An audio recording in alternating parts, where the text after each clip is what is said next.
Kansas's Gradey Dick has been one of the country's best freshmen to start the year, showing off his elite shooting ability, making clutch plays late in games versus teams like Duke, and in the process, he's fully grabbed everyone's attention and shown he's a serious NBA draft prospect. He's a legit 6'7", 6'8", averaging about 15 points a night, shooting over 46% from 3, and has immediately stepped into a role as the second or third option on a very good Kansas squad, and it's been impressive to watch.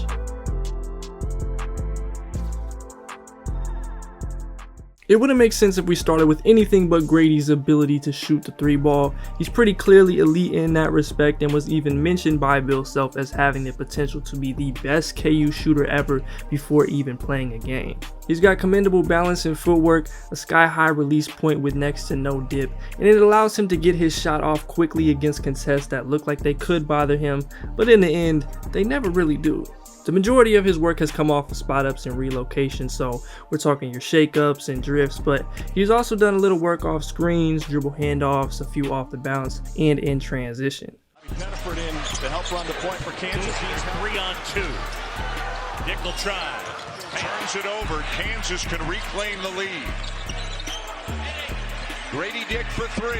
Yes. Shot clock winding down. Dick from way downtown. Got it. While he's already proven he's one of the best this class has to offer here, I think he's only scratched the surface in terms of like really weaponizing his ability as a shooter, and I think we see much more of that at the next level. Sunrise did a great job of sort of planting the seeds in that regard, getting him more acclimated to the footwork and being comfortable on those pin downs, and yeah, I think that'll only grow as he goes to the next level. He's got an elite skill. That's something you're always looking for with prospects, especially at the top of the draft, and doing all of it at that size is something that separates him in a big way. Wilson lost the handle. Gradey Dick from way deep. His dad could shoot it a little bit. Yes, he could. You didn't want to take him on in a shooting contest. Something that stood out as well offensively is how good of a finisher and mover without the ball he is and has been. Right now he's shooting over 62% at the rim via synergy. That number is actually a little higher on Bart Torvik, coming in at 71%. But when you watch, you can immediately see it. The amount of touch that he has using either hand is ridiculous. The moments he's shown high and adjusted in the air never fail to get you out your seat. And while this has stood out to me for a while now, it's continued at this level in a big way. He's not getting there on his own most times, but like we've mentioned with a guy like Brandon Miller or other times in the past, for a shooter, it's always important to be able to counter or make something happen at the bucket when chased off the line, and he's done just that. Cutting and moving without the ball comes naturally for him, as he's always looking to clear space for his teammates. Sometimes it results in them finding him for an easy 2 or a lob. Others, it might just create a driving lane or drag a defender out of the play, but that stood out to me so far, even as the labeled cut shot attempts haven't necessarily come in the highest volume.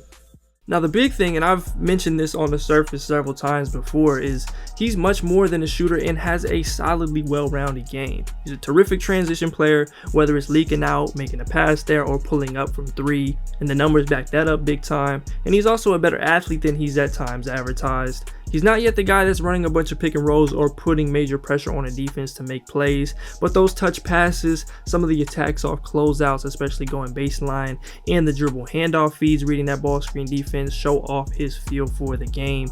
We kind of talked about this with Keontae, and though they are two very different players, Gradey's also shown that he's often a step ahead with some of these looks and the timing of these passes, and then he's also proven that if you're going to run him off the line, he'll gladly take that 1 dribble, 2 dribble pull up and make those teams pay for not staying solid in a lot of situations. We'll talk some more about his creation in a minute, but I think there's even a little more there than we haven't seen yet. He can really shoot it, he can put it on the floor some, he makes good decisions, he's unselfish, and is a solid athlete as a 6'8" wing. And that's a whole lot of boxes being checked to ignore.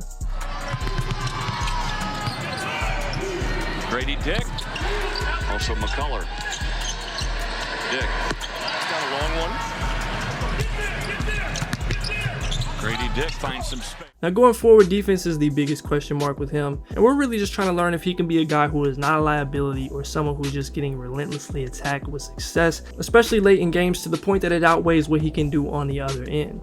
I don't think he's been as bad as the narrative around him can be at times, but he's also not the most gifted on this end either. And with first impressions being lasting, I'm sure that early second half stretch against Duke where they were going at him in ball screens has stuck with some people more than some of the positives even within that same game.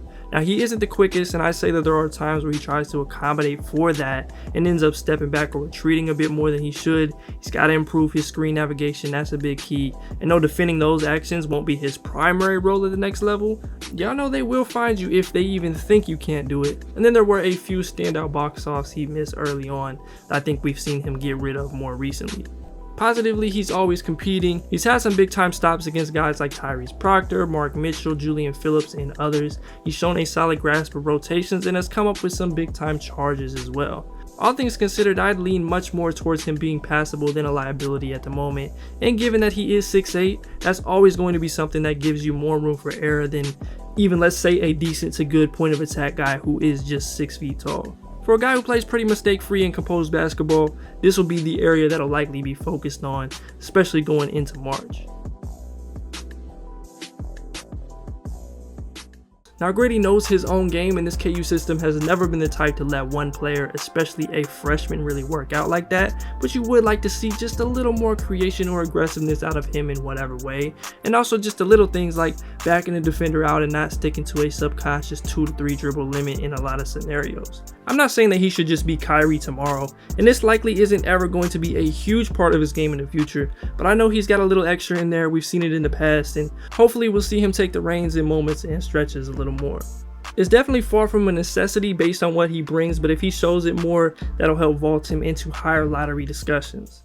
I think there are plenty of good matchups left for Gradey in this Kansas team, but you have to circle the 2 Baylor games, going up against Keontae George, Jalen Bridges, and that tough defensive-minded team, and it was also his distant second-place college option. And then they play Kentucky, which should be interesting at the very least. Texas has a really good team. He's matched up with Dylan Mitchell in the past, so that's another good one to circle as well. My guess would be Gradey ultimately lands somewhere between the late lottery and the top 20. He's already changed a lot of minds early this season, and if he can hit on a few of those things we talked about, he'll continue to climb. You know what he brings to the table, and it would help an awful lot of teams right now. If you enjoyed this video, please be sure to leave a like, subscribe if you are new, and comment down below what you think of Gradey Dick's game. As always, I'm Keandre, this is Hoop Intellect. Till next time, I'm out. Gradey, did you glance up there at all? A lot of signs directed to you. Did you take a peek? A little before the game. It's just, it's kind of funny to watch that. Right. But that's what I love about college basketball. That I'm starting to learn more and more. It's just the fun with the atmosphere and the fans. It makes it that much more fun. Coach said to embrace the atmosphere this week and to love the atmosphere with you guys. Oh, of course. I mean, that's like I was talking about earlier. That's what I look for in games. And yes, I love obviously playing in Allen Fieldhouse the most, but on the other side of that, I love being kind of the underdog. Not really underdog, but I'm trying to say being hated, I guess. That's what I like.